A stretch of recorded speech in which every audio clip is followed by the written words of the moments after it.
I'm having a terrible day. This is like my 7th time recording this video because I keep stumbling over my words because I hate reading aloud. You'll see what I mean once we get into it, but I don't want to spend too much time with the intro because we have so many books to go over, and it is stressing me out because I don't want this video to be extremely long. And I'm rambling, and I'm making the intro long, even though I said I wouldn't. Oh gosh. So today, in this video, we're going to be going over the book releases that we have to look forward to. In 2024, we're only going to be doing January through June because this video would be 5 hours long if I went over the whole year. Let's just get into it. So for January, we have The Alice Complex coming out on January 9th. I didn't include the blurb because it is the third in the Alice 6 trilogy by Olivia Blake. I didn't want to include spoilers, and I assumed there would probably be something in there that was spoilery. So, yeah, we have this to look forward to. I'm going to start the series soon. And then we have The Bride Bet by Tessa Dare. I usually avoid historical romances, but this one was really intriguing to me because I read like the beginning of the blurb and it sounded so cool. So it says, How to Lose a Duke in 10 Days Without Losing Your Heart. I love How to Lose a Guy in 10 Days. It's like one of my favorite rom-coms ever. So right off the bat, I was like, I love this. And then so it says, Once upon a time, two sworn enemies, the bookish daughter of a scholar and the devilish heir to a duke, made a pact. If they were both single in 10 years, they would marry each other. And I've read this trope so many times and it never gets old. I love it so much. So I want to read this. And I'm hoping it's good. Otherwise, I probably won't read another historical romance for 5 years. And we have The Fury by Alex Michaelides. I have no idea how to pronounce that last name. Never have, probably never will. It's a masterfully paced thriller about a reclusive ex-movie star and her famous friends whose spontaneous trip to a private Greek island is upended by a murder. I hate the cover, but I love the little bit of the blurb that I read. I love murder stories, and I love the setting. Greece, that's cool. And also the movie star thing. I love rich people drama. It's so fun and entertaining. So I will be reading this for sure. And then we have Damaged Goods by LJ Shen, which is coming out on January 18th. So this is about, I think it's about Boy Good Girl, if I'm remembering correctly. Okay, let's read it. Bailey Followhill is the perfect daughter. Sweet, charitable, pretty, control freak. Not a hair out of place, not an inch out of line. She's everything her troublemaking sister Daria isn't. And at the bottom of the section it says, underneath the goody two-shoes persona is Damaged Goods, but can the bad boy across the street save her? Yes, he can. I'm betting he can. I'm gonna eat this up. I just know it. Bad boy, good girl. Say less. And then we have House of Flame and Shadow coming out on January 30th. Third book in the Crescent City series, which I have not started yet, but I will get to it eventually. This cover is absolutely stunning. It's one of my favorite covers ever. I love the gold. I just love everything about it. It looks so cool. I love the snake. I love everything. This is so cool. Whoever made this is like amazing. This is so sick. And then we have February. We have Bride by Ellie Hazelwood. I'm so excited for this one. I'm so intrigued, and I want to see like how this differs from her feminist romance books. It's obviously gonna be pretty different. I'm so excited. This is a dangerous alliance between a vampire bride and an alpha werewolf becomes a love deep enough to sink your teeth into, pun intended, in this new paranormal romance. Her name is Misery. Oh goodness. Okay, Misery Lark, the only daughter of the most powerful vampire councilman of the Southwest, is an outcast again. Her days of living in anonymity among the humans are over. She has been called upon to uphold a historical peacekeeping alliance between the vampires and their mortal enemies, the Wares. And she sees little choice but to surrender herself in exchange. Again. Wares are ruthless and unpredictable. Oh gosh, I already love the hero. Ruthless? I'm obsessed. And their alpha, Lo Morland, is no exception. He rules the pack with absolute authority. Okay, that's hot. But not without justice. Okay, so he does have mortals. Yeah, did I say mortals? I meant morals, obviously. Oh gosh, I'm so embarrassed. And unlike the Vampire Council, not without feeling, it's clear that the way he tracks Misery's every movement that he doesn't trust her, if only he knew how right he was. Because, oh gosh, because Misery has her own reasons to agree to this marriage of convenience, reasons that have nothing to do with politics or alliances, and everything to do with the only thing she's ever cared about. And she's willing to do whatever it takes to get back to what's hers, even if it means a life alone in weird territory, alone with the wolf. I love it. I can't wait to read this. I'm so excited, actually. And then if only I had told her this is a continuation, I believe if he had been with me, I've heard that. I actually don't know if it's true, so I don't know why I said that as if it was fact. But that's what I've heard, and I trust the people. I have yet to read If He Had Been With Me, hoping to get to it soon. But I don't know. Maybe not. Because every time I look at it, I just don't want to read it for whatever reason. Anyway, what's next? The Teacher by Frida McFadden. A mind-bending psychological thriller. Yes! Psychological thrillers are the best thrillers in my personal, humble opinion. Okay, let's read it. Lesson number 1, trust no one. Eve has a good life. She gets up each day, gets a kiss from her husband Nate, and heads off to teach math at the local high school. All is as it should be. Except, last year, KSM High was rocked by a scandal, with one student, Addie, at its center. And this year, Eve is dismayed to find the girl in her class. Addie can't be trusted. She lies, she hurts people, she destroys lives. At least that's what everyone says. But nobody knows the real Addie. Nobody knows the secrets that could destroy her. And Addie will do anything to keep it quiet. Okay. This actually sounds really good. I love the cover also. The apple and the knife in it. It looks good. It looks like something I'm gonna eat right up. And I like how the blurb didn't give too much away, just enough to intrigue me and then leave me hanging. I think I really am gonna read this. This sounds really good. Okay. Then February 6th, we have All This Twisted Glory by Taira Mafi, the third book in the Woven Kingdom series. This is one of the most beautiful covers I've ever seen in my entire life. This is beautiful. Look at the colors. I'm obsessed with this. I'm literally gonna read it just because this cover, it's stunning. Oh my gosh. Then we have Fangirl Down by Tessa Bailey. Oh yes, I love Tessa Bailey. Okay, so this is I think this is supposed to be Grumpy Sunshine, right? Okay, let's just see to make sure, and I'm not putting out false information into the world. Wells Whitaker was once golf's hottest rising star, but lately all he has to show off for his promising career is a killer hangover, a collection of broken clubs, and one remaining supporter. No matter how bad he plays, the beautiful sunny redhead is always on the sidelines. He curses, she cheers, he scowls, she smiles. Yeah, so it's definitely Grumpy Sunshine, and I'm obsessed. I've never read a golf romance before. And it looks like he's tatted. Okay. I'm obsessed with this. I'm actually obsessed with this, and I'm definitely 100%, 1000% going to read it. Okay. Visions of Flesh and Blood by Jennifer L. Armentrout. This is a Blood and Ash, Flesh and Fire compendium.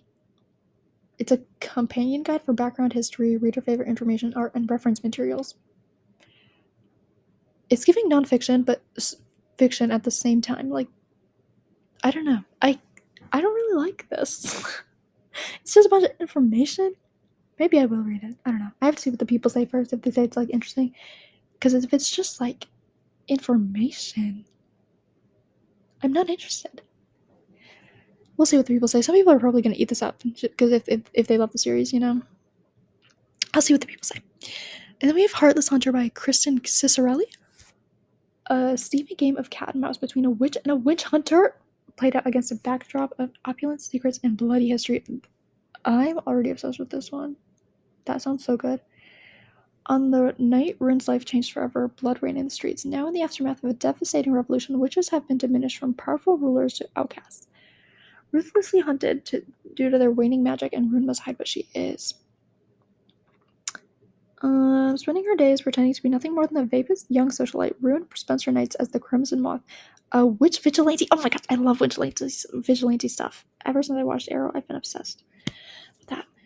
Who rescues her kind from being purged. When a rescue goes wrong, she decides to throw the witch hunters off her scent and gain intel she desperately needs by courting the handsome Gideon Sharp, a notorious and unforgiving witch hunter loyal to the revolution. Oh, yes, who she can't help but fall for. Gideon loathes the decadence and superficiality Rune represents, but when he learns the Crimson Moth has been using Rune's merchant ships to smuggle renegade witches out of the Republic, he inserts himself into her social circles by pretending to court her right back. He soon realizes that beneath her beauty and shallow facade is someone fiercely intelligent and tender who feels like his perfect match, except what if she's the very villain he's been hunting? Oh, yes, this sounds good. It's a thrilling start to romantic fantasy duology where the only thing more treacherous than being witch is falling in love. I really want to read this. I want to read a lot of these, and I know I'm probably not going to get to them, but I think this one I really do think I might get to this one. This sounds so good. I kind of hate the cover. I hate bugs on covers, but and even on the cover it says her deadliest enemy or her greatest love. Oh my gosh, enemies to lovers, and they're like on opposite sides. This sounds so good. I really want this. I want this out today, right now. Unfortunately, we have to wait until February 20th. Oh my gosh, so far away. Then we have Fate Inked in Blood by Daniel L. Jensen. This one comes out February 27th. It's about a shield maiden blessed by the gods battles to unite a nation under a power-hungry king while also fighting her growing desire for her fiery son. It is Norse-inspired fantasy romance from the best-selling author of the Bridge Kingdom series. I really want to read the Bridge Kingdom. They only have one copy at the library, and there's like over 20 holds on it, so it's gonna take like a year for me to get it. Oh gosh. Okay. And I also kind of reviewed this. But knowing the library and how little they have of Daniel L. Jensen, I probably won't even get to it because they're not gonna have it. Oh, I love the library though. No shade to the library. They have so many things. It's just Daniel L. Jensen books. They don't seem to have many for some reason. And that's just quite popular. Anyway, moving on. February 27th. Fatebreaker by Victoria Aveyard. I have the first book in this series, Realmbreaker, and I haven't started it yet, but I want to. Maybe not today, maybe not tomorrow, but I will get to it, and then I'll also get the Fatebreaker someday. Then March. Happily Ever After by Lynn Painter, right on March 1st. Okay. I'm so excited. I love it. Lynn Painter. Their name, The Objectors. Their job, to break off weddings is hard. Their dilemma, they might just be in love with each other. Oh. I'm obsessed. I've said I'm obsessed so many times. But I really am obsessed. This sounds so good already. I don't even need to read the rest. So it's friends lovers then? Co-workers lovers? And this is like perfect rom-com. This is the perfect rom-com premise. I'm excited. Sounds like it's gonna be a lot of fun. I'm gonna have a lot of laughs and I'm gonna love it. Then on March 5th, we have The Prisoner's Throne by Holly Black. I have yet to read a Holly Black book. I tried to read The Cruel Prince 3 times today. Kept DNFing. I can't get through it for some reason. I'm gonna try again. And the next time, I'm determined to finish it. And then maybe I can get into her other books, but I do want to read The Cruel Prince first. I know a lot of people are excited for this, and I'm happy for you guys. I'm so happy that people are excited to read. But I, personally, I don't really care that this is coming out because I just can't get into her books. I don't know. Then we have March 21st, Pirate Girls by Penelope Douglas, which is a follow-away spin-off story. You probably won't be reading this. I don't love Penelope Douglas's work, but a lot of people are going to be excited for this. So I thought I'd throw it in. Okay, April. Oh yes, Just for the Summer by Abby Jimenez. I'm so excited. Because look at this cover, it's beautiful. I haven't read the blurb yet. Let's read it now together. Justin has a curse, and thanks to a Reddit thread, it's now all over the internet. Every woman he dates goes on to find their soulmate the second they break up. When a woman slides into his DMs with the same problem, they come up with a plan. They'll date each other and break up. Their curses will cancel each other's out, and they'll both go on to find the loves of their lives. It's a bonkers idea, and it just might work. Okay, that's interesting. It's kind of a unique premise. I've never read anything quite like that. So I'm ready.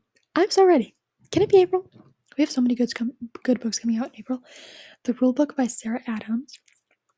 Nora Mackenzie's entire life lies in the hands of famous NFL tight end Derek Pender, who also happens to be her extremely hot college ex-boyfriend. Okay, so second chance. That's one of my favorite tropes. Nora didn't end things as gracefully as she could have back then, and now it's come back to haunt her. Derek is her first client as an official full-time sports agent, and he's holding a grudge. Second chance and enemies to lovers. Yes. In fact, lovers to enemies to lovers, which is so good. That is delicious. I'm gonna eat that drum up. Derek has his sights set on a little friendly revenge. Okay, so there's also pranking. Okay, I'm so excited for this. This is gonna be one of my most anticipated releases of the year. If Nora Mackenzie, the first girl to ever break his heart, wants to be his agent, he'll let her be his agent. The plan is to make Nora's life absolutely miserable, but if Derek knows anything about the woman he once loved, she won't quit his sleep. Instead of giving in, Nora starts a scheme of her own, but then a wild night in Vegas leads to Derek and Nora in the same bed the next morning. Married. Gasp. The scandal. But with the rule book out the window, could this relationship be the thing to save their careers? I hope so. I'm so ready for this. I love the cover, love the palm trees, love the city. I love everything. The blurb sounds so good. I'm so excited. This is going to be my most anticipated release after the Emily Henry book.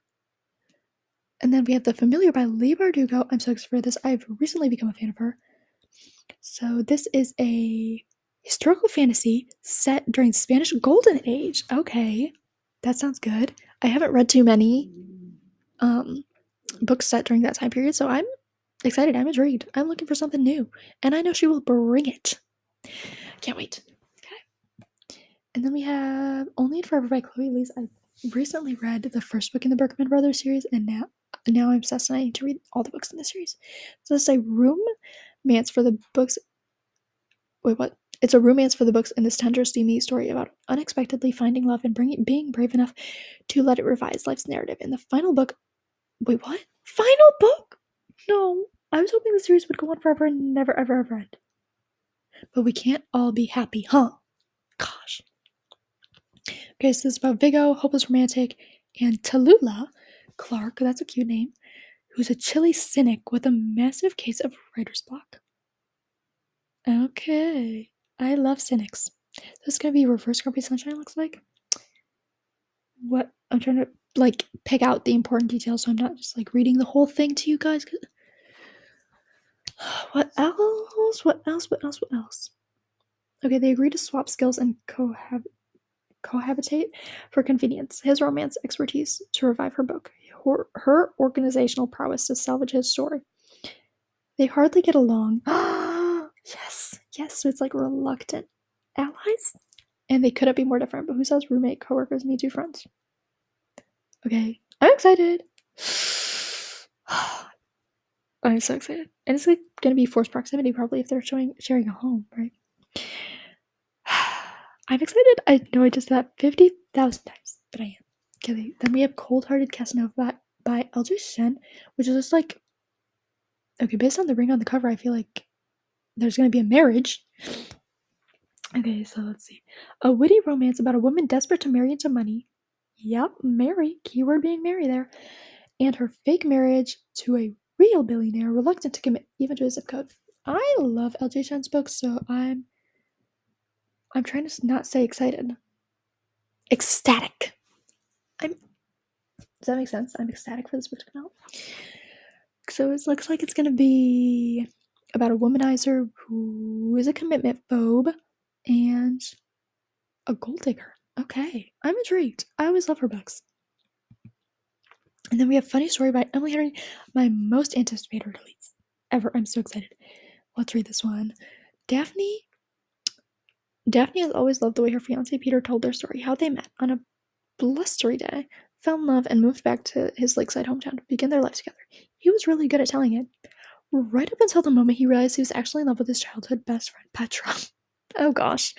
Which is how Daphne begins her new story. Stranded in beautiful Wayne Bay, Michigan, without friends or family, but with a dream job as a children's librarian that barely pays the bills, and proposing to be roommates with the only person who could possibly understand her predicament, Petra's ex, Miles Nowak. Scruffy and chaotic, with a penchant for taking solace in the sounds of heartbreak. Love ballads. Okay. Miles is exactly the opposite of practical, buttoned-up Daphne, whose coworkers know so little about her they have a running bet she's either FBI or in witness protection. The roommates mainly avoid one another until one day while drowning their sorrows they form a tenuous friendship and a plan. If said plan also involves posting deliberately misleading photos of their summer adventures together, well, who could blame them? But it's all for show, of course, because there's no way Daphne would actually start her new chapter by falling in love with her ex's fiance's new fiance. Fiance's ex, right? Oh my gosh, that was a tongue twister. I'm so excited. Anything Emily Henry writes, I will read. This sounds so fun. The premise, it's fun. It's gonna be a good time. I just know it. It's probably gonna make me cry. Also, her books always sound so fun, and they look so fun. The covers are like rom-commy, and then they make me sad and cry. But I'm excited. Opposites attract. I eat that up every time. And then we have the 9th book in the Zodiac Academy series, which I don't think a title has come out yet. I know a lot of people are going to be excited for this one. And then we have King of Sloth by Anna Huang, which this series features 7 7 steamy billionaires inspired by the 7 deadly sins. Not too much to go off of for this book yet, but I'm excited. I'm excited for all of these. That's why they're in this video. But and then we got May, already at May. For the first one that I'm excited for, Born of Blood and Ash by Jennifer L. Armentrout. No cover out yet. I also don't have the blurb because it's not the first in the series. Dang. But I'm excited. Again, Jennifer L. Armentrout can do no wrong in my eyes. And then we have This Summer Will Be Different by Carly Fortune. I have yet to read a book by her. Okay, let's see what it's about. This summer they'll keep their promise. This summer they won't give in to temptation. This summer will be different. Lucy has a tourist vacationing at a beach house on Prince Edward Island. Felix is the local who shows her a very good time. The only problem, Lucy doesn't know he is her best friend's younger brother. How do you not know your best friend's family? Lucy and Felix's chemistry is unreal, but the list of reasons why they need to stay away from each other is long, and they vow to never repeat the electric night again. Are all her books about the summer? I feel like they are. I haven't read them, but I just feel like that's the vibes I'm getting. Maybe I'll read this in the summer. Who knows? Then we have Savor It by Tara DeWitt. This is another author I haven't read from yet, but this cover is absolutely beautiful. I love the colors. Let's see what this one's about. This one's also a summary one. Sage Bird has lived in the coastal town of Spoons. Spoons, Oregon. Not to be confused with Forks, Washington. Her entire life, she's learned to love her small world with the misfit animals on her hobby farm and her friendships with the town's inhabitants. Okay, so animals present. I love animals in books. This is a long blurb. I don't feel like reading this all. I'm just gonna read to the end and see what like the idea is, the basic idea. So this is filled with spicy summer fun, small town charm, and big feelings. This highly anticipated rom-com. I think I might read this. This looks so. I just love the cover. I love it so much. That's honestly it. That's the only reason I want to read it. Then we have Pucking Sweet by Emily Rath. I don't think I'm gonna be reading this because it's so long. Is this like a continuation of that? What's that one book? I can't think of it. You guys probably know which one I'm talking about though. Okay, this is Spicy MFM Workplace Hockey Romance, book 3 in the international bestselling Jacksonville Rays Hockey Romance series. The series starts with Rachel's story begins with which begins in a spicy prequel novella that won it. Yeah. So is this a continuation? Because it's so long. I know the first book is like 700 pages already, and then to continue with that still? That's so long. I'm not gonna read that. That's so long. Okay, now we're in the last month for this video, at least. Obviously not the last month. So June. The first one, Daydream by Hannah Grace. I'm so excited for this. Me and my sister are gonna buddy read it. I'm so excited. And I think this might be my favorite cover from her yet. It is stunning. I love pink and purple. And it's beautiful. That is literally one of the prettiest covers I've ever seen.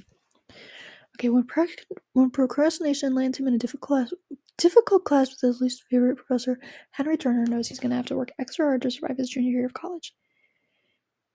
Enter Hallie Jacobs, a fellow junior who finds herself befriended by Henry when he accidentally crushes her book club. Hallie may not have the romantic pursuits of her favorite fictional leads, but she's an academic superstar. And when she hears about Henry's problems with his class reading material, she offers help. Okay, so tutor, athlete. And so, have you noticed that every single heroine in Hannah Grace's books is a romantic reader? They love romance books, all of them. Anyway, just thought I'd mention that because I've noticed that. So, what can I say about this? I'm very excited. Again, I love her books.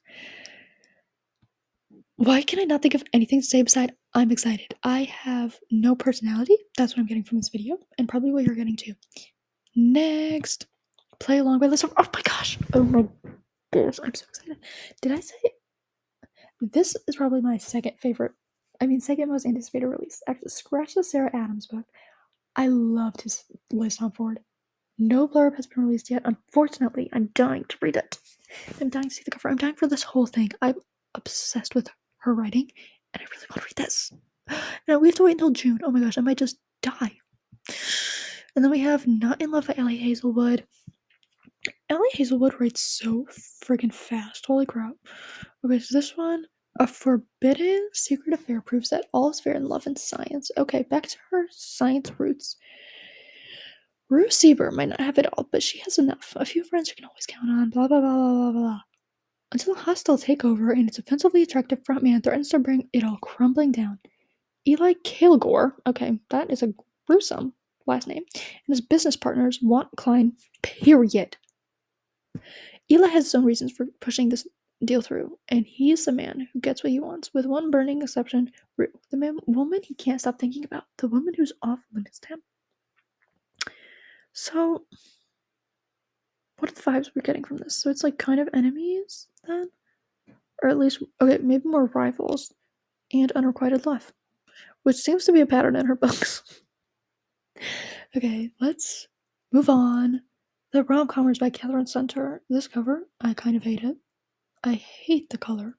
That orange, way too much. And against that pink and the red, it's ugly to look at. I hate it.